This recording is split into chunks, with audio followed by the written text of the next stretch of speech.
이 시간 마음을 모아 우리 함께 기도하겠습니다. 우리 시간 기도하실 때에 오늘의 이 예배와 찬양이 우리 하나님의 기쁨이 되기를 원하고, 또 이 예배를 통하여 한 주간 우리의 삶을 또 주관하시고 다스리시는 이 복된 은혜를 구하면서 우리 함께 예배를 사모하는 마음으로 기도의 자리로 나아가겠습니다. 기도하겠습니다.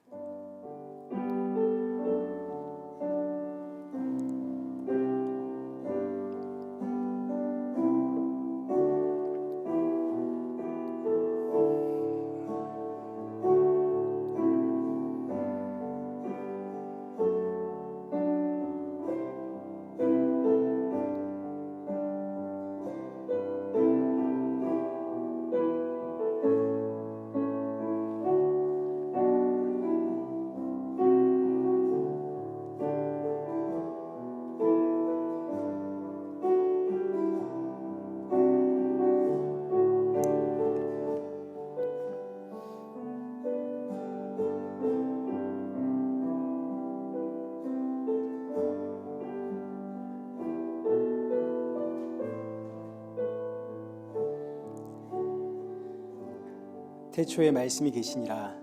이 말씀이 하나님과 함께 계셨으니 이 말씀은 곧 하나님이시니라.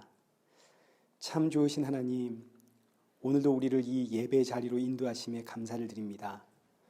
오늘도 이 예배를 통하여 말씀이신 예수 그리스도가 나의 생명의 주임을 알고 믿고 돌아가는 복된 은혜 허락하여 주옵소서. 이 시간 한 주간 동안 우리가 짊어진 죄와 삶의 무게를 주님 앞에 내려놓습니다. 우리의 연약함과 불순종 용서하여 주옵시고, 예배를 통하여 이 한 주도 살아갈 수 있는 새 힘 부어 주옵소서. 예수님의 이름으로 기도드리옵나이다. 아멘. 우리 신앙 고백하시겠습니다. 전능하사 천지를 만드신 하나님 아버지를 내가 믿사오며 그 외아들 우리 주 예수 그리스도를 믿사오니 이는 성령으로 잉태하사 동정녀 마리아에게 나시고 본디오 빌라도에게 고난을 받으사 십자가에 못 박혀 죽으시고 장사한 지 사흘 만에 죽은 자 가운데서 다시 살아나시며 하늘에 오르사 전능하신 하나님 우편에 앉아 계시다가 저리로서 산자와 죽은 자를 심판하러 오시리라. 성령을 믿사오며 거룩한 공예와 성도가 서로 교통하는 것과 죄를 사하여 주시는 것과 몸이 다시 사는 것과 영원히 사는 것을 믿사옵나이다. 아멘.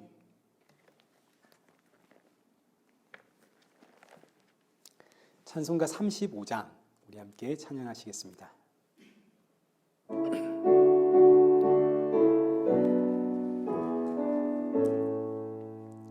그 영광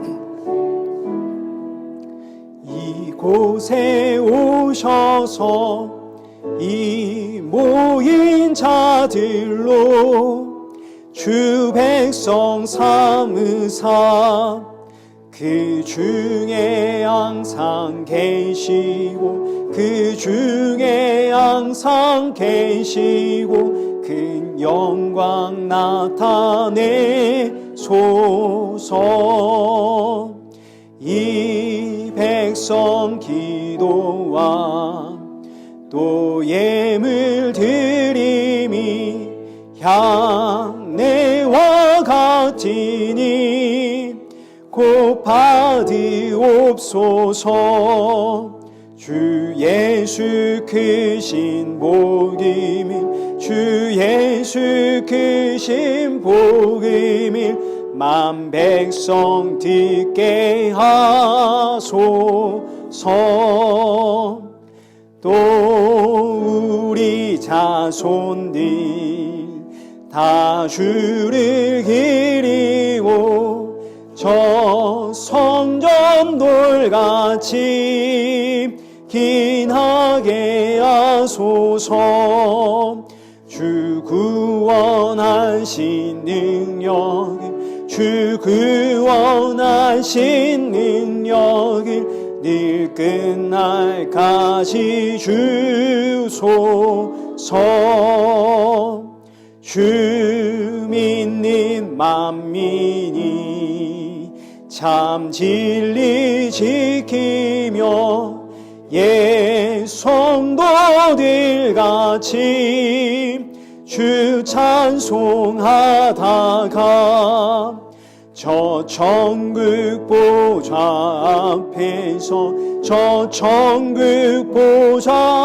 앞에서 늘 찬송하게 하소서. 아멘. 우리 성경 봉독하시겠습니다. 우리 오늘 보실 말씀 요한복음 11장 1절부터 5절까지 우리 한 절씩 교독하겠습니다. 어떤 병자가 있으니 이는 마리아와 그 자매 마르다의 마을 베다니에 사는 나사로라.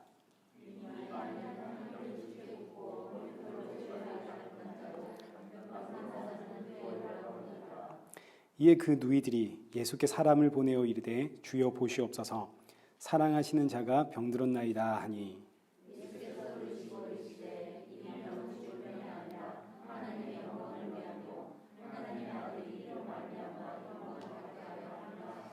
함께 읽겠습니다.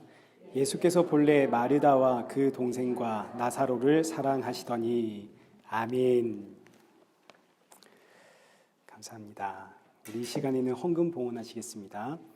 은혜 아니면 살아갈 수 없네. 우리 함께 찬양하시면서 준비하신 헌금 우리 하나님 앞에 올려드리겠습니다.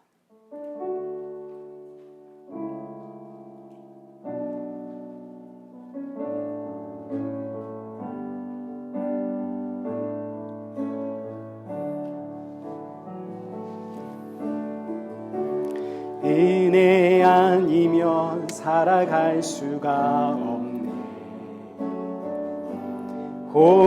호흡마저도 다 주의 것이니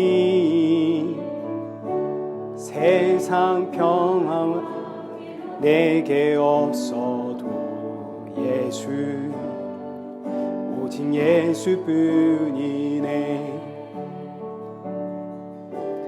크신 계획 다 볼 수도 없고 작은 고난에 지쳐도 주께 묶인 나의 모든 삶 버티고 견디게 하시네. 은혜 아니면 살아갈 수가 없네. 나의 모든 것 다 주께 맡기니 참된 평안과 위로 내게 주신 주 예수 오직 예수뿐이네. 기도하겠습니다. 참 좋으신 하나님, 이 시간 주님 앞에 빈손으로 나오지 않게 하신 감사합니다. 비록 우리가 준비한 것은 작은 예물이지만 그러나 이 예물을 준비할 때마다 날 위해 십자가에 죽으신 예수님 기억하게 하시고 돌아가는 성도들의 마음속엔 그 십자가의 보혈만 충만케 하여 주옵소서. 이 시간 말씀을 듣습니다. 말씀을 통해 나의 모습 다시 한번 돌아보고 점검하며 또 이 한 주도 주의 증인으로 살아가는 우리 성도들 될 수 있도록 크신 은혜 허락하여 주옵소서. 예수님의 이름으로 기도드리옵나이다. 아멘.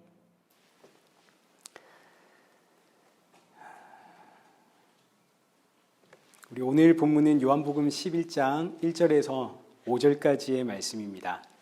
이 병은 죽을 병이 아니다 라는 제목으로 오늘 본문의 말씀을 우리 함께 살펴보도록 하겠습니다. 지난주에 말씀드린 것처럼 요한복음 11장부터는 이제 예수님의 죽음과 부활이라는 새로운 주제로 시작을 하게 됩니다. 그동안 살펴보았던 요한복음 1장부터 10장까지의 주제는 소경입니다. 영적인 소경. 빛이 왔으나 빛을 보질 못하는, 아무리 빛에 대해서 가르치고 설득하고 이해를 시켜주어도 전혀 깨닫지를 못하는 영적 소경, 이게 이제 그 주제였죠. 그리고 이 주제는 사실 구약 성경 전체의 주제이기도 합니다. 구약 성경은 은혜와 율법이라고 하는 구조로 시작을 하게 되는데, 먼저 창세기는 은혜에 대한 이야기입니다. 범죄한 아담과 하와에게 가죽옷을 지어주심으로 구원을 약속하신 하나님의 이야기, 무조건적인 은혜죠. 구원할 이유가 없는데 구원을 약속하신 은혜. 이때 하나님께서 아담과 하와에게 지어주신 가죽옷은 여자의 후손으로 태어나는 하나님의 어린 양, 이 어린 양이 너희를 구원할 것이다 라는 하나의 표상이 되는 게 이 가죽옷입니다.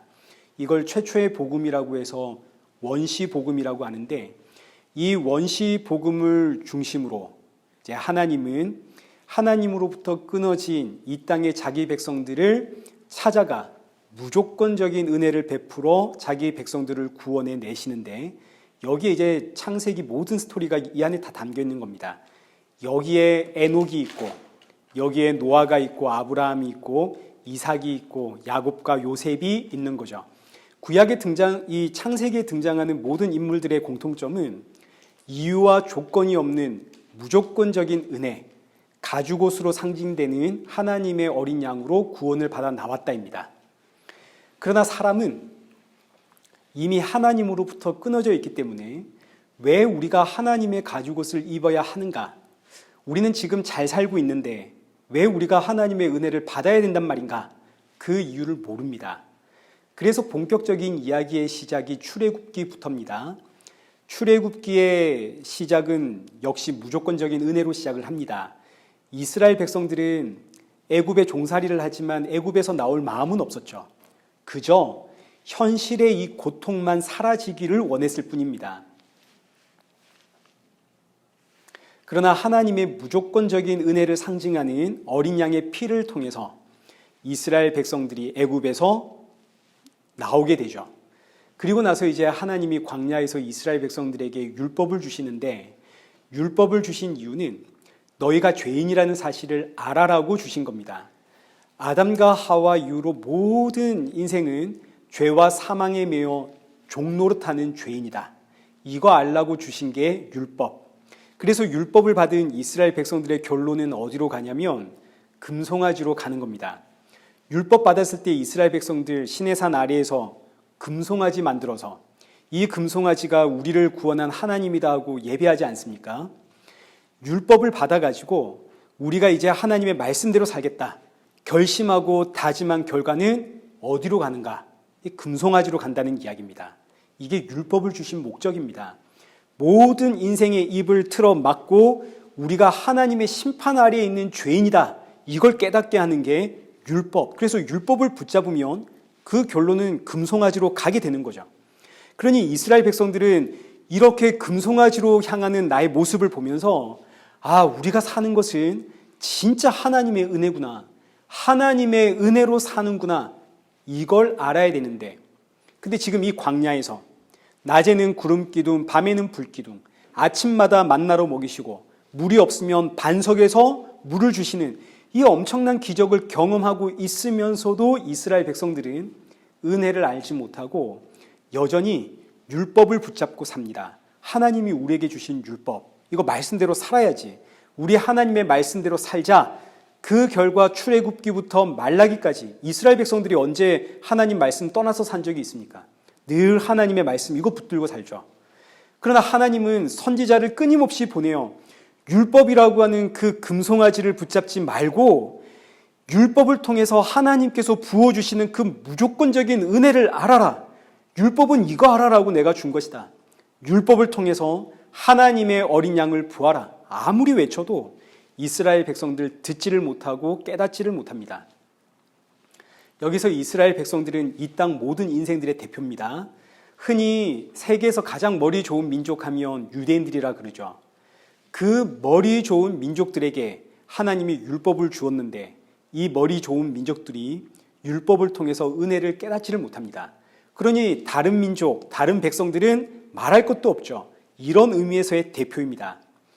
그리고 이제 말라기 이후 드디어 시작되는 신약시대. 신약시대는 그 어떤 시대보다 율법을 더욱더 굳건히 붙잡던 시대입니다. 우리 하나님의 말씀대로 살자. 바리새인들이 나왔죠. 이 시대에 예수님 오셨습니다. 예수님이 빛으로 이 땅에 오셨고 하나님의 말씀을 통해서 참 진리와 참 생명이 무엇인지, 하나님의 은혜가 무엇인지를 가르쳐 주시는데, 아무리 예수님이 알려주어도 유대인들은 듣지를 못하고 깨닫지를 못하고 오히려 율법을 가지고 예수님을 십자가에 달아 죽이죠. 이 땅의 모든 인생들이 영적 소경이고 죄인들이다. 아무리 알려줘도 이게 도무지 방법이 없습니다. 깨닫지를 못하고 이해하지를 못하고. 그래서 시작되는 요한복음 2부, 이제 오늘부터 시작되는 이 요한복음 11장의 주제는 예수님의 죽음과 부활입니다. 너희가 이 모양이기 때문에 내가 너희를 살리기 위해선 죽는 것 외에는 방법이 없다. 그야말로 무조건적인 은혜 아닙니까? 그 하나님의 은혜가 오늘 저와 여러분에게 임했기 때문에 오늘 우리는 율법이라고 하는 이 하나님의 말씀, 이 성경 말씀을 통해서 예수님을 바라보게 되는 겁니다. 정말 이런 은혜가 없죠. 저도 예전에는 하나님의 말씀대로 살자, 이게 진리인 줄 알고, 그래서 정말 하나님의 말씀대로 살기 위해 부단한 노력을 했습니다. 사람들에게 착하게 보이려고 노력했고, 이기적인 사람이 되지 않으려고도 노력을 했고, 참 바보처럼 이래도 웃고 저래도 웃고, 하나님 이름에 먹칠을 안 하려고, 손해 좀 보면서 살고, 할 말이 있어도 좀 참고, 이런 저의 삶이 전도라고 생각을 또 했고, 그리고 또 실제로 이렇게 설교도 했었습니다. 삶으로 전도를 하자. 그러나 이런 설교를 하면서도 이런 말씀들이 저 스스로에게 너무너무 무거운 짐이고 스트레스가 되죠. 왜냐하면 제 안에 있는 본성이 이걸 좋아하지 않거든요. 이런 삶을 살려고 노력을 해도 불쑥 하루에도 여러 번 내 안에 끔찍한 죄성이 터져 나옵니다. 무엇보다 제가 이렇게 살았다고 해서 이런 저의 모습을 보고 전도된 사람도 없습니다. 왜냐하면 사람들이 저의 모습에 관심이 없거든요. 그냥 착하게 사네, 저 사람 교회 다녀서 착하다, 이 정도지 관심이 없습니다. 저의 삶으로 전도가 안 됩니다. 여러분의 삶으로 전도되는 거 아닙니다. 절대 그렇지가 않습니다. 그냥 세상 사람들은 관심이 없습니다. 오히려 이렇게 살다가 한 번 잘못 살면 아이고 저 교회 다니면서 저런다, 흉을 볼 뿐입니다. 얼마나 어렵고 힘든지. 근데 교회를 가면 자꾸 교회에서 주는 메시지는 예수님 믿는 사람이 받는 고난이 바로 이런 것이다. 예수님 믿으면 이런 핍박이 있다. 이게 더 스트레스가 되고.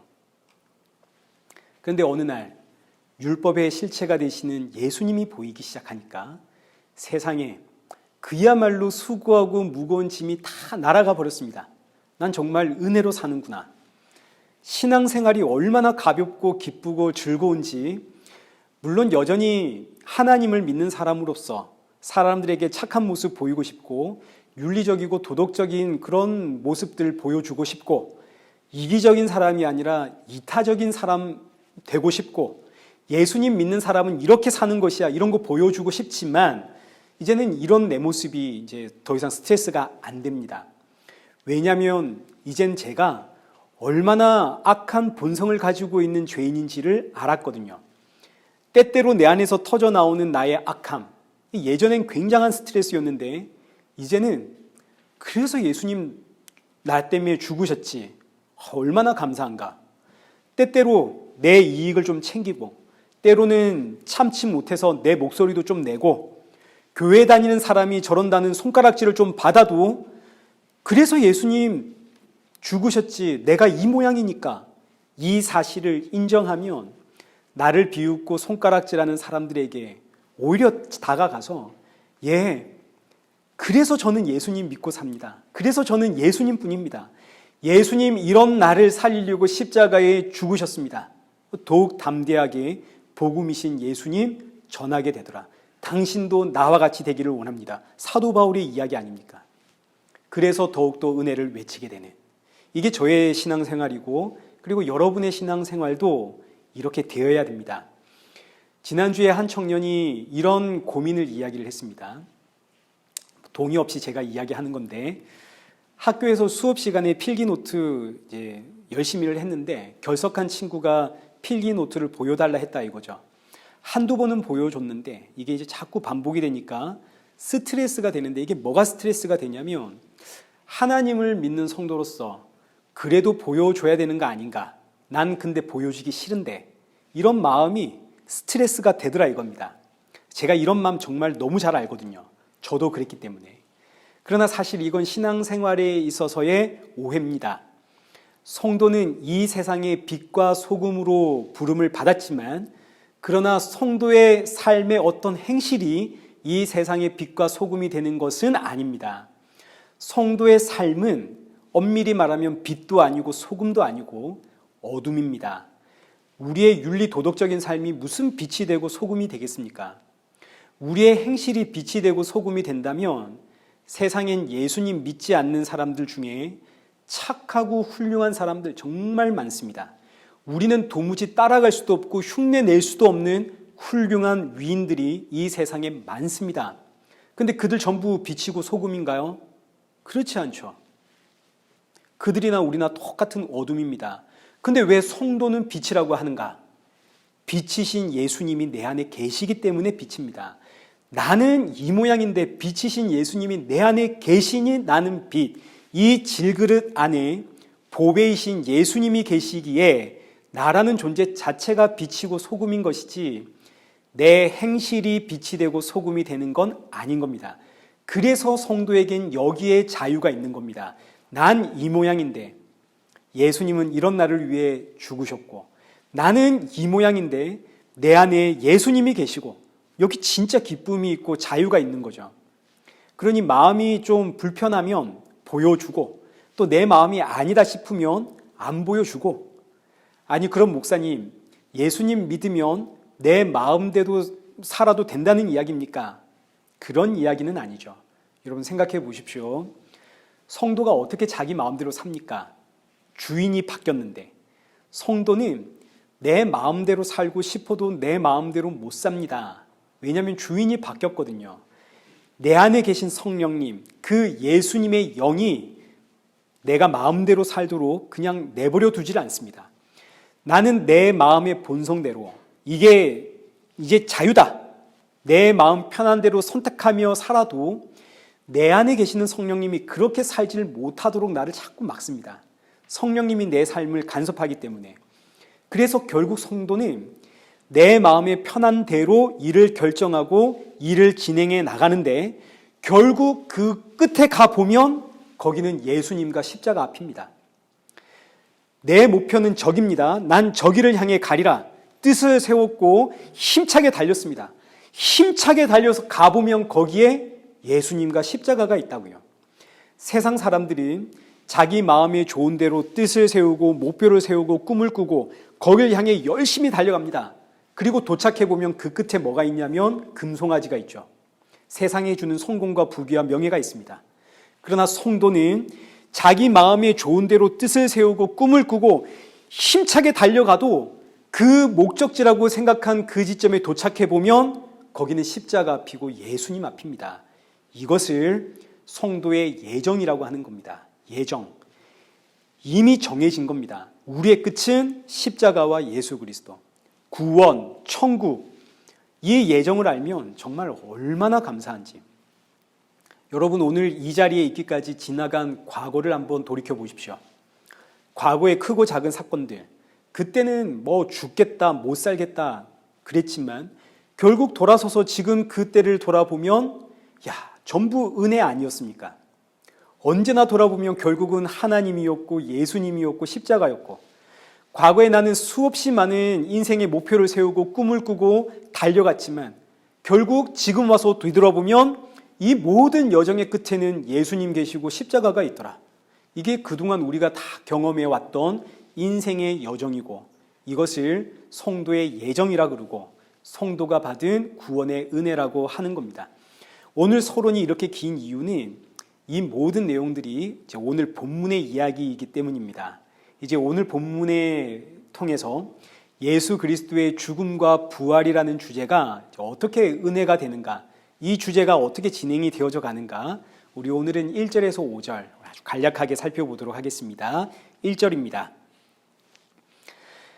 어떤 병자가 있으니 이는 마리아와 그 자매 마르다의 마을 베다니에 사는 나사로라. 이제 11장은 어떤 병자의 이야기로 시작을 하게 되는데, 이 사람은 베다니에 사는 나사로입니다. 그러나 사실 이 어떤 병자는 하나님의 백성을 뜻하는 표현입니다. 저와 여러분이 과거에 어떤 병자였던 거죠. 왜 병자라는 표현을 쓰냐면 이 땅에 존재하는 모든 인생들은 전부 다 죄라고 하는 병에 걸린 인생들이기 때문입니다. 모든 병들이 다 죄로 인한 겁니다. 여기서 죄라고 하는 것은 윤리 도덕적 개념의 죄가 아닙니다. 내가 나쁜 짓을 해서 병에 걸렸다 이런 의미가 아닙니다. 하나님으로부터 끊어진 걸 뜻하는 겁니다. 하나님으로부터 끊어진 게 죄, 병이라고 하는 것은 하나님으로부터 끊어졌기에 생겨난 죽음입니다. 모든 인생은 결국 병으로 죽죠. 태어나는 그 순간부터 노화는 시작이 되고 노화, 늙는다는 것은 사실 그 자체가 병인 겁니다. 죽음으로 가는 병. 병은 곧 죽음. 생명의 근원이신 하나님으로부터 끊어졌기 때문에 생긴 죽음이 바로 병입니다. 그래서 이 땅의 모든 인생은 전부 다 죽음이라고 하는 병자, 죽음이라고 하는 병에 걸려서 죽음을 향해 가게 되는 거죠. 그런데 그 중에 어떤 병자의 이야기가 시작이 되는데 이 어떤 병자가 바로 하나님 백성의 이야기입니다. 이 땅에는 수많은 병자들이 있죠. 다 병자 아닙니까? 그러나 그 중에 어떤 병자들이 있다. 하나님의 백성을 이야기하는 겁니다. 그러니까 이 어떤 병자 나사로는 저와 여러분의 이야기입니다. 이제 2절 보십시오. 이 마리아는 향유를 주께 붓고 머리털로 주의 발을 닦던 자요 병든 나사로는 그의 오라버니더라. 자, 지금 여기서 마리아의 이야기가 등장을 하는데 여기서 등장하는 마리아는 이제 창녀로 알려진 막달라 마리아가 아닙니다. 예수님의 발에 향유를 붓고 자기 머리털로 그 발을 닦은 마리아입니다.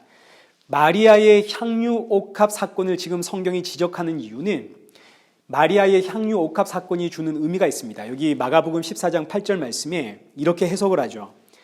그는 힘을 다하여 내 몸에 향유를 부어 내 장례를 미리 준비하였느니라.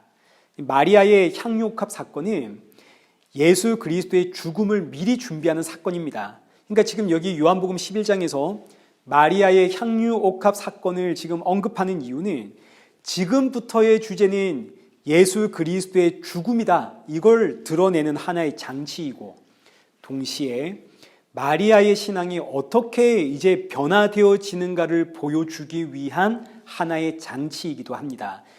본문 32절을 한번 보십시오. 마리아가 예수 계신 곳에 가서 배웠고 그 발 앞에 엎드려 이르되 주께서 여기 계셨더라면 내 오라버니가 죽지 아니하였겠나이다 하더라. 마리아는 지금 예수님을 믿습니다. 근데 어떤 예수님을 믿냐면 지금 내 인생의 문제를 해결해 주는 예수님, 너무너무 다급한 내 인생의 지금 현재의 문제를 해결해 주실, 그래서 예수님 내 곁에 계셨더라면 내 오라비는 죽지 않았을 텐데, 그런데 이 말 자체가 벌써 원망이죠. 예수님 왜 이제 왔습니까? 예수님이 우리를 떠나지 않고 우리 곁에 있었더라면 우리 오라버니가 죽지 않았을 텐데 예수님 어디 갔다가 이제 다 끝나고 나서 왜 이제 오셨습니까? 예수님을 믿지만 예수님을 그저 내 인생의 문제를 해결해 주는 분으로 믿는 믿음, 부활의 주, 생명의 주로는 믿지를 못하는 거죠. 그저 현실의 문제만 해결해 주는 예수님, 이건 믿는 믿음입니다. 이 믿음이 이제 앞으로 우리가 계속 살펴보게 되겠지만 나사로의 사건을 통해서 예수 그리스도가 부활의 주요 생명의 주임을 믿게 됩니다. 믿음이 바뀌게 된다고요. 그래서 여기 14절과 15절 말씀 보시면 이에 예수께서 밝히 이르시되 나사로가 죽었느니라. 내가 거기 있지 아니한 것을 너희를 위하여 기뻐하노니 이는 너희로 믿게 하려 함이라. 나사로의 사건 자체가 믿음을 위한 사건이라는 이야기입니다. 이 사건으로 마리아의 믿음과 신앙이 바뀌게 됩니다. 눈이 열렸다 이거죠. 그래서 요한복음 이제 12장으로 넘어가면 마리아가 순전한 나드 한 근 300데나리온, 이 당시 노동자의 1년치 연봉, 오늘날로 표현하자면 3천만 원 정도가 되어지는 이 정도의 가치를 지닌 향유를 예수님의 발 앞에 쏟아붓습니다. 이 의미는 나의 전부보다 내 생명보다 예수님의 죽음이 더 귀하다, 이런 신앙의 고백입니다. 예수님의 죽음이 어떤 의미를 가진 죽음인지를 알았다는 이야기입니다. 과거에는 예수님을 볼 때 그저 내 현실의 문제 해결해 주는 예수님으로 믿었습니다. 그러나 이제는 예수님의 죽음이 내 생명보다 귀하다. 예수 그리스도의 죽음에 나의 부활이 있다. 이걸 알게 되었다 이겁니다. 현실의 문제 앞에서 울고 웃고 원망하고 불평하는 그런 믿음이 아니라 생명의 주, 부활의 주를 바라보며 감사하는 믿음. 내가 사는 이유와 목적이 무엇인지를 분명하게 알게 된 믿음. 우리는 현실의 문제, 그거 해결하기 위해서 살아가는 인생이 아니라 예수님 증거하기 위해 살아가는 인생이다. 이제 앞으로 우리가 계속 살펴볼 주제입니다. 우리는 무엇을 위해 사는가? 그래서 이제 다시 3절 말씀을 보시면 사랑이라고 하는 단어가 등장을 하는데 3절. 이에 그 누이들이 예수께 사람을 보내어 이르되 주여 보시옵소서 사랑하시는 자가 병들었나이다 하니 마르다와 이제 마리아가 예수님께 사람을 보냅니다. 그리고 하는 말이 당신이 사랑하는 자가 병들었습니다. 빨리 오셔서 고쳐주십시오.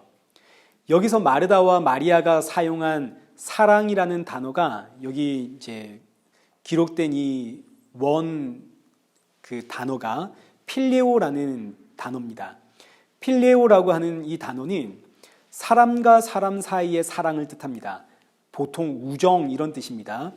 이 단어 자체가 마르다와 마리아의 신앙을 고발하는 단어입니다. 예수님을 어떻게 사랑하는가? 사람 대 사람으로 사랑을 한다 이겁니다. 여러분, 사람과 사람의 사랑은 어떤 사랑이냐면 반드시 조건이 붙습니다. 이 땅에 존재하는 사랑은 조건이 붙습니다. 조건이 없는 사랑은 없습니다. 물론 부모 자녀 간의 사랑은 조건 없는 사랑이다 이런 표현을 우리가 하긴 하지만 그러나 사실 부모 자녀 간에도 사랑에는 조건이 붙습니다. 그래서 그 조건이 충족되지 않으면 부모를 버리는 자녀 얼마든지 있죠. 자녀를 버리는 부모 비일비재합니다. 부모의 사랑을 사랑으로 받질 못하는 자녀 얼마든지 있고요. 자녀의 사랑을 사랑으로 생각하지 못하는 부모도 얼마든지 있습니다. 부부 사이도 마찬가지죠. 사랑을 해서 결혼을 했지만 사실은 조건을 받습니다. 그 조건이 충족되지 않으면 더 이상 함께 살 수가 없습니다. 내가 이 사람과 왜 살아야 돼? 이런 결정을 하게 되죠. 그러고 나면 자녀고 뭐고 눈에 안 들어옵니다. 자녀가 상처를 받든 말든 난 못 살아. 그러니까 이 세상의 사랑, 필레오는 조건이 있는 사랑입니다. 우린 지금 다 그런 사랑을 하고 있는 중입니다. 그래서 사랑은 배려하고 양보하고 이해하고 품는 것인데 이 모든 것들이 사실은 상대방이 원하는 그 조건을 충족시켜 주려는 노력이죠. 이 노력을 우리가 사랑이라고 한다고요. 이 노력이 없으면 사랑은 유지되지 않습니다. 마리아와 마르다가 예수님을 사랑한다 할 때 이런 사랑을 이야기를 하는 겁니다. 조건이 있는 사랑. 예수님은 내 현실 문제를 해결해 주시는 분, 내 오라버니를 살려줄 수 있는 분. 그런데 이 조건이 만족되지 않으면 돌아서게 되는 사랑, 필레오. 그러나 반면에 예수님은 어떤 사랑을 하시냐면 이제 5절 보십시오. 예수께서 본래 마르다와 그 동생과 나사로를 사랑하시더니 여기서 사랑이라고 하는 원 단어의 그 발음은 아가페입니다. 우리가 잘 아는 아가페. 이건 절대적인 사랑이고 무조건적인 사랑입니다. 이 사랑은 이 땅에 존재하지 않는 사랑입니다. 하나님 아버지의 사랑. 그러니까 마르다와 마리아는 조건을 걸고 예수님을 사랑을 하죠. 어떤 조건을 보고 예수님을 사랑하는. 그러나 예수님은 이런 마르다와 마리아와 나사로를 무조건적으로 절대적으로 사랑을 하시더라. 그래서 요한일서 4장 10절에 이 요한이 사랑은 여기 있으니 우리가 하나님을 사랑한 것 아니요 하나님이 우리를 사랑하사 우리 죄를 속하기 위하여 화목제물로 그 아들을 보내셨습니다. 우리가 하나님을 사랑한 게 아니다 이겁니다. 우리의 사랑은 지금도 여전히 조건을 가지고 있는 사랑입니다. 그래서 우리가 사랑한 게 아니라 하나님이 우리를 사랑했다. 오늘 저와 여러분도 마찬가지입니다. 우리는 다 마리아와 마르다처럼 예수님을 사랑합니다. 조건이 있는 사랑을 하는 거죠. 그래서 우리의 밤낮 기도의 제목이 다 이런 겁니다. 우리의 마음의 소원. 하나님 도와주십시오. 하나님 해결해 주십시오.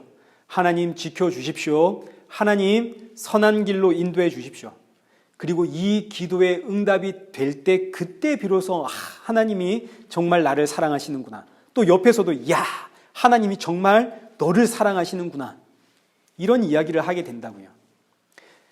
그러나 참 사랑은 여기 있으니 우리가 하나님 사랑한 것 아니요 하나님이 우리를 사랑하시더라. 성도는 여기서 위로를 받는 겁니다. 우리가 가진 사랑은 한계가 있고 조건이 붙습니다. 그래서 종종 하나님 진짜 나 사랑하는 게 맞는가 이런 생각 우리가 하게 되죠. 왜냐하면 내가 원하는 그 조건이 충족이 안 되고 있거든요. 그러나 하나님은 끊임없이 성경을 통해서 그럼에도 불구하고 나는 너를 사랑한다. 내가 너를 향한 사랑은 무조건적이고 절대적이다.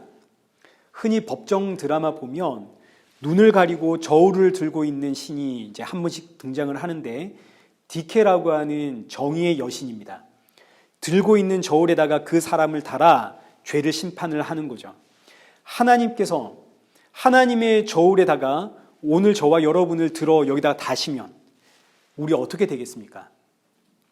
우리는 그동안 하나님 사랑합니다, 하나님 사랑합니다 이런 고백을 얼마나 많이 해왔습니까? 그러나 우리가 정말 하나님의 심판대 앞에 달리면 그 순간 우리의 고백이 완전히 발가벗겨져 내가 말하고 있던 그 사랑, 내가 고백했던 그 사랑이 거짓된 사랑이고 조건이 붙은 사랑이라는 것, 이기적인 사랑이라는 것 완전히 드러나게 될 겁니다. 그래서 하나님의 저울에는 저와 여러분이 올라가 달리는 것이 아니라 예수님이 올라가 달리시는 겁니다. 우리의 사랑 고백, 우리의 신앙 고백을 하나님이 다시는 게 아니라 예수 그리스도의 사랑 고백을 거기 달고 그래서 그 사랑이 하나님 마음에 심히 합당하여 내 아들이 사랑하는 자 너도 내 아들이다 칭해 주시는 거죠. 얼마나 놀라운 은혜인가요? 저와 여러분은 예수님의 이런 무조건적이고 절대적인 사랑을 받고 있다는 거 여러분 꼭 기억하셔야 됩니다. 세상 문제 해결 안 된다고 하나님의 사랑 의심하고 그러지 마시고 이 죄와 사망의 멍에에서 나를 구원하기 위해 십자가에 죽으신 그 예수님 묵상하셔야 됩니다. 지금도 예수님 십자가에 피 흘리며 나를 위해 중보하고 계시죠.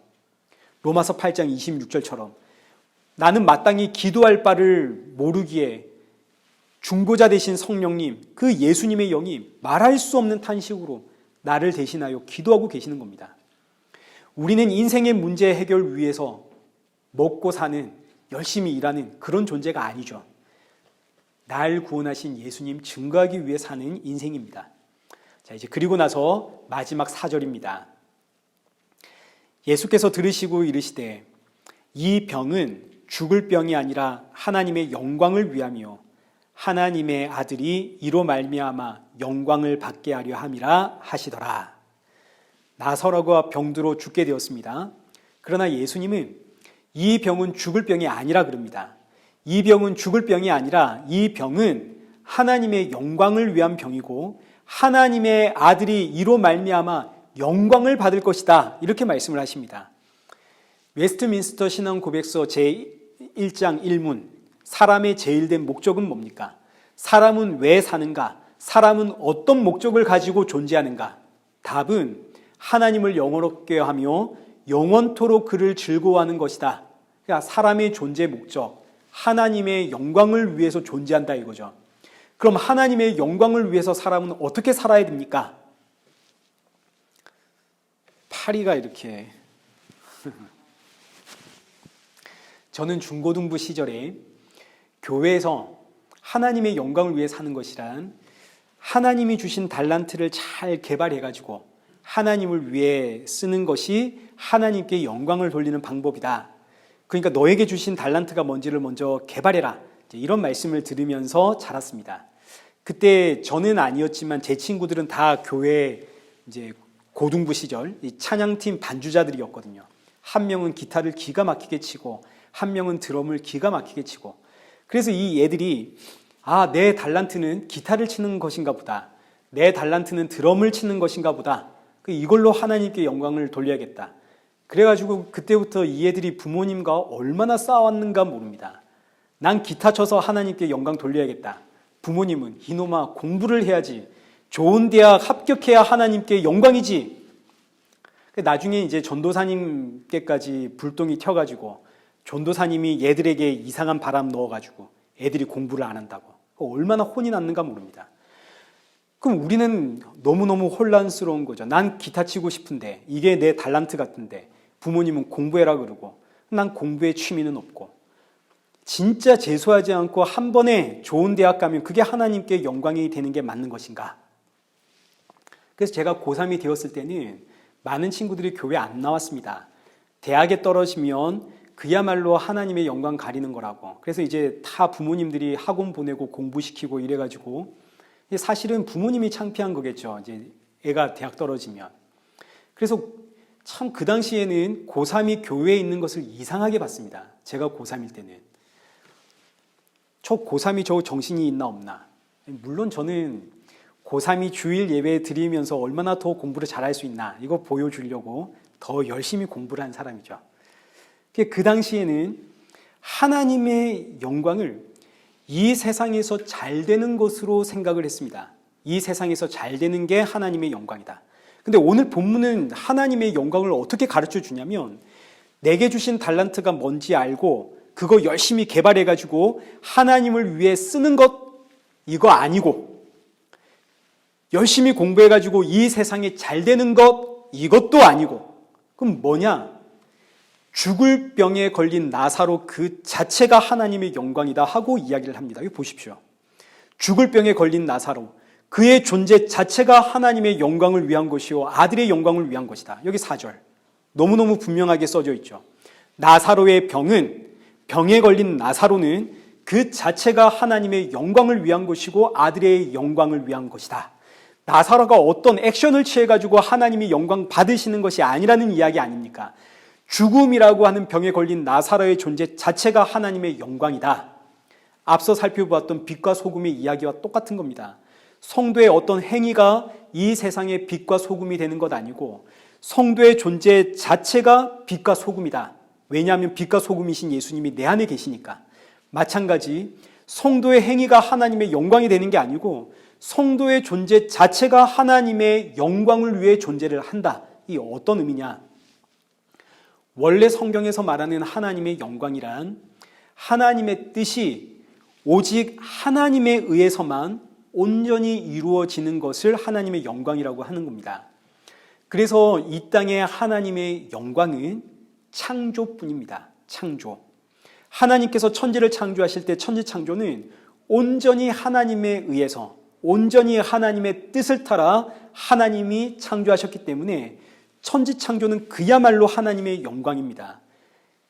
그 다음은 아닌 거죠. 그 다음은 사람의 손이 묻었고 이 세상에 때가 묻었고 그 다음은 없습니다. 오직 창조가 하나님의 영광입니다. 그래서 하나님이 천지를 창조하실 때마다 하시는 말씀이 보시기에 좋았더라. 보시기에 심히 좋았더라. 그 중에서도 사람은 하나님의 형상으로 창조된 최고의 피조물입니다. 하나님의 형상으로 창조된 사람이라는 존재는 그 존재 자체가 하나님의 영광을 드러내는 거죠. 그런데 이 복된 사람이 선악과를 묻고 타락하고 말았습니다. 스스로 하나님이 되었죠. 자신의 영광을 높이는 걸 최고의 가치로 알고 살아가게 되었습니다. 사람은 죽으면 이름을 남긴다 이런 말이 있는 것처럼 사람은 자기 이름, 자기 영광 이거 높이는 것을 최고의 가치로 여기고 삽니다. 그래서 오늘날 사람들이 명품 사는 이유도 다 그런 거죠. 나 이런 옷 입는 사람이야. 나 이런 거 가지고 있는 사람이야. 자신을 드러내고 자랑하고 과시하기 위해서 SNS에다가 내가 여행 간 곳 사진 올리고 내가 먹은 음식 찍어서 올리고 이런 이유도 결국은 자기 만족이고 나 이런 사람이야. 나도 너와 같은 거 다 해. 이런 자신의 모습 드러내기 위함입니다. 그래서 성경은 선악과 이후의 모든 인생을 다 병자라고 하는 겁니다. 병자, 병든 인생. 스스로 하나님이 되어서 자신의 영광을 최고의 가치로 알고 살아가는 병자들. 그래서 누가 내 이름 욕하고 내 자존심 건드리면 이걸 가장 큰 수치로 아는 거죠. 근데 너무너무 놀랍게도 사람은 이렇게 병든 인생이 되었음에도 여전히 존재 자체가 하나님의 영광을 드러낸다 그럽니다. 어떻게요? 과거에는 하나님의 영광으로 창조되었기 때문에 그 존재 자체가 하나님의 영광을 드러냈었고, 이제는 이 병든 인생을 하나님께서 하나님의 능력으로 오롯이 재창조하시어 하나님의 영광을 드러내실 거기 때문에 사람은 병자가 되었음에도 여전히 하나님의 영광을 드러내는 존재인 겁니다. 이것이 여기 본문 4절의 이야기입니다. 그러니까 하나님의 영광이란 언제나 항상 창조와 관련되어 있습니다. 왜냐하면 오직 창조만 하나님이 하신 일이거든요. 창조만이 하나님이 하나님의 뜻을 따라 하나님에 의해서 완성하신 사건입니다. 나머지는 하나님이 사람을 통해서 일을 하시고 무언가를 통해서 자연을 통해서도 일하시고 나머지는 그렇게 일하시지만 창조만큼은 오직 하나님이 모든 걸 행하시죠. 그래서 창조된 사람은 그 존재 자체가 하나님의 영광을 드러내고, 병든 사람은 재창조의 역사를 통해서 하나님의 영광을 드러내고, 그래서 오늘 본문 병든 나사로는 그 존재 자체가 하나님의 영광을 위한 것이고 아들의 영광을 위한 것이다. 이 병든 나사로가 저와 여러분 아닙니까? 저와 여러분이 병든 상태였죠. 죄인이라는 모습이었습니다.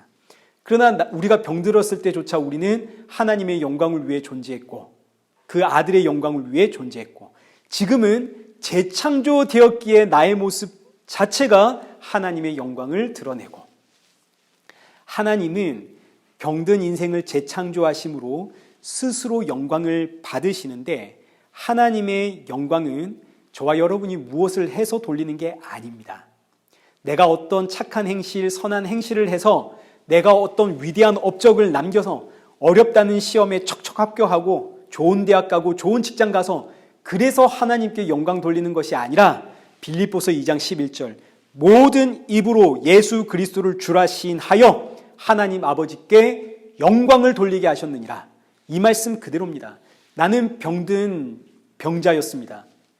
나는 내 인생의 영광을 최고의 가치로 알고 살았던 인생이었습니다. 그런데 이런 나를 예수 그리스도가 재창조하셨습니다. 이 신앙의 고백이 하나님의 영광이요 아들의 영광이 된다. 그래서 이 신앙, 그런데 여러분 보십시오. 근데 이런 신앙의 고백은 누가 주신 건가요? 이것도 하나님이 우리에게 주신 거죠. 하나님이 나를 재창조하시고 내 안에 믿음 넣어주니까 나오는 고백 아닙니까? 그러니까 결국 하나님의 영광은 전부 하나님이 하신 일입니다. 사람의 어떤 행위가 아니라 전적으로 하나님 홀로 행하신 일, 사람의 손을 거치지 않았고 이 세상과 전혀 관계가 없는 그야말로 하나님이 홀로 행하신 창조와 재창조의 역사가 하나님의 영광. 그래서 하나님의 영광은 재창조다. 이 재창조를 위하여 예수님 십자가에 죽으시고 부활하시고 영으로 자기 백성들 찾아갑니다. 예수 그리스도의 영이 자기 백성들을 찾아가 이 병든 자를 재창조하실 때마다 하나님께서 영광을 받으시는 거죠. 그리고 이 재창조의 역사가 일어날 때 예수님 내 안에, 내가 예수님 안에 있으니까 성도는 나를 재창조하시고 또 내 안에 내주하시는 그 예수님 찬양하게 되고 동시에 그 예수님 증거하게 되고, 이때 하나님은 이런 우리의 찬양과 그 증거를 하나님의 영광으로 받으시고, 그 이유는 내가 예수님 안에, 예수님이 내 안에, 예수님과 내가 하나로 연합이 되었기 때문에. 그러니 보십시오. 이 땅의 모든 인생이 다 병든 인생 아닙니까? 죽음이라고 하는 병에 걸린 인생들. 이 땅의 모든 인생들은 재창조하실 하나님의 영광을 위해 존재하는 것이고, 그리고 지금 저와 여러분들처럼 재창조된 인생은 내 안에 지금 누가 계시나요? 예수님 계시죠. 내 존재 자체로 하나님의 영광이 되고, 내 존재 자체가 하나님의 영광이니 나를 존재하게 하신, 나를 재창조하신 그 예수 그리스도를 향한 나의 입술의 찬양과 고백과 그리고 나 입술의 증거도 하나님의 영광이 되고, 그러나 나에게서 나오는 이런 입술의 고백들은 이건 본질이 아닌 겁니다. 내 안에서 터져 나오는 어떤 신앙의 모습들은 본질이 아닌 거죠. 이건 다 내 안에 예수님 계시기 때문에 나오는 것들이고, 본질은 언제나 내 안에 계신 예수 그리스도, 그분이 하나님의 영광이구나. 그래서 성도는 존재 자체가 하나님의 영광인 겁니다. 고린도후서 4장 7절의 말씀처럼 우리 이 질그릇 안에 보배이신 예수님이 담겨 있습니다. 이 말씀이 저에게 얼마나 위로가 되는지 모릅니다. 행위가 아니라 네 안에 예수 그리스도가 있기 때문에, 네가 그 예수로 인해 재창조되었기 때문에 너의 존재 자체가 나에겐 영광이다. 이거 얼마나 감사한 말씀인지 모릅니다. 만약 행위를 보신다면 전 정말 자격이 없거든요. 하루에도 수십 번 왔다 갔다 하는 게 제 마음입니다.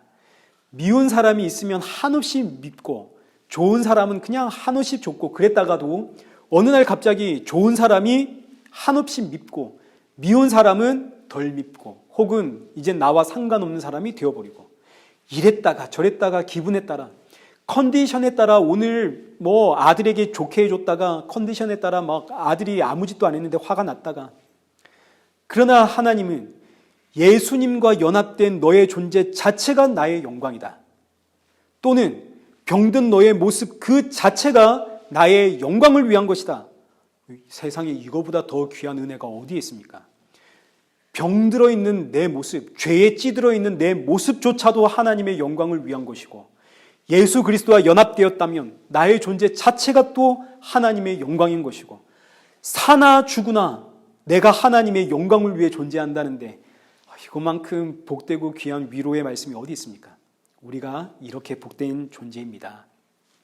사랑하는 성도 여러분, 이 한 주 내가 하나님의 영광이라는 사실 정말 깊이 묵상하시고, 내 안에 계시는 그 하나님의 영광의 본체가 되시는 예수 그리스도 더 많이 찬양하시고, 그 예수님 안에서 더 많이 기뻐하시고 감사하시고, 그리고 그 예수님 더 많이 증거하시는 저와 여러분 되시기를 축원합니다. 우리 함께 찬양하겠습니다. 원하고 바라고 기도합니다. 우리 함께 찬양하겠습니다.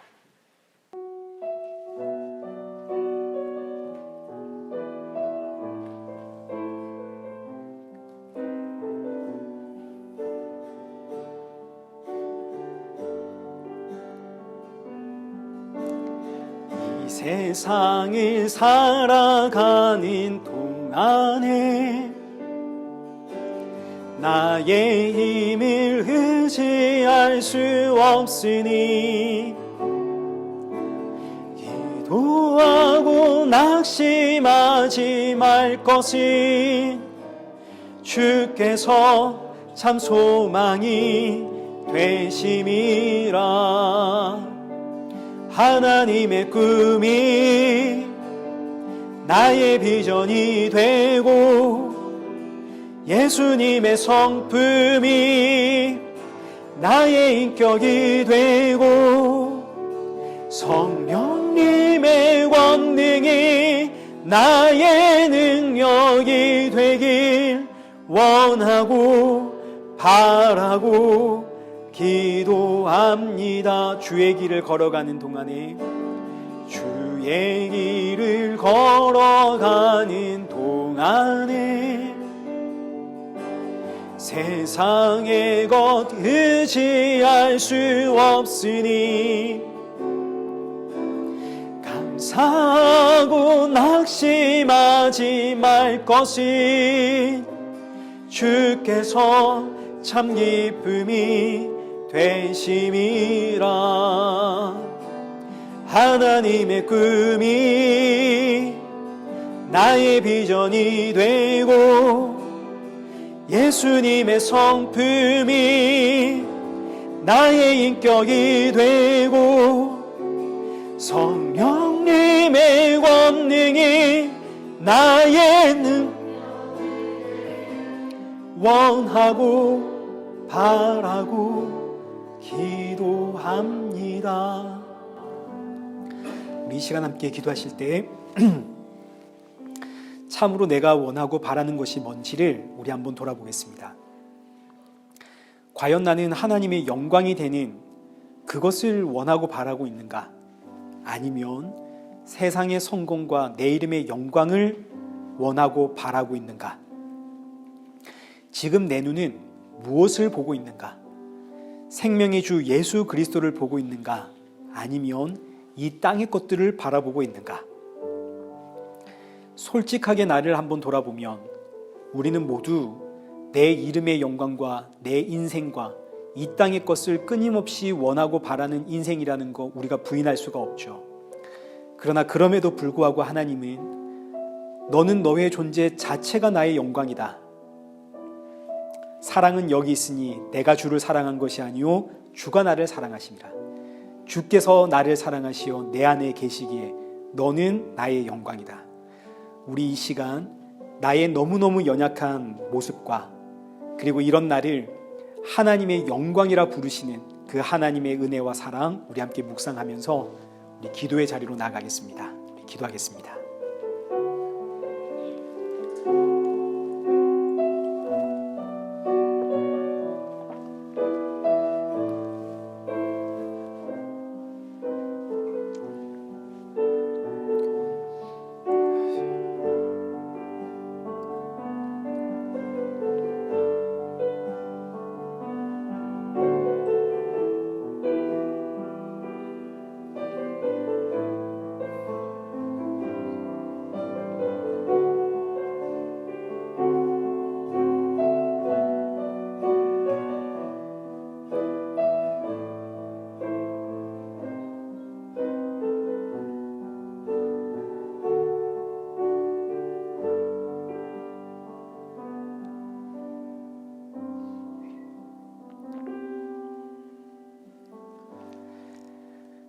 살아계신 하나님 아버지, 우리는 너무나 연약하여 끊임없이 이 땅의 것을 원하고 바라며 사람들의 이목 의식하고 나도 남들처럼 할 것 하고 누릴 것 누리며 산다는 거 보여주고 싶고 내가 가진 이 땅의 것 자랑하고 싶은 우리 그런 인생입니다.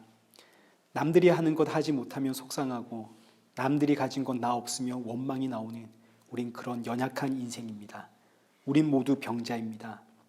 그러나 그럼에도 주께서 나를 사랑하시고 나라는 존재 자체가 하나님의 영광이라 하시니 이 말씀 앞에 위로를 받고 천국을 소망하며 날 구원하신 예수님만 붙잡고 증거하며 살아가는 그런 성도가 되어지도록 우리의 마음과 중심 붙잡아 주옵소서. 성도의 끝은 언제나 십자가와 예수님으로 끝이 난다는 사실 앞에 감격이 있고 감사가 있고 기쁨이 있는 성도가 되게 하여 주옵소서. 새롭게 시작하는 이 한 주도 날 구원하신 예수님의 증인으로 복음을 위해 살아가는 성도들 되게 하시고 주께서 나를 사랑하시니 나도 나를 사랑하며 이웃을 사랑하는 성도 되도록 성령의 충만함 부어 주옵소서. 예수님의 이름으로 기도드리옵나이다. 아멘. 이제는 우리 주 예수 그리스도의 은혜와 성부 하나님의 크신 사랑과 성령 하나님의 위로교통 충만하심이 이 한 주도 천국 소망을 품으며 날 구원하신 예수님의 증인으로 살아가길 소원하는 우리 일회교회와 성도들과 온 세계 교회 머리머리 위에 이제로부터 영원토록 함께 있을지어다. 아멘.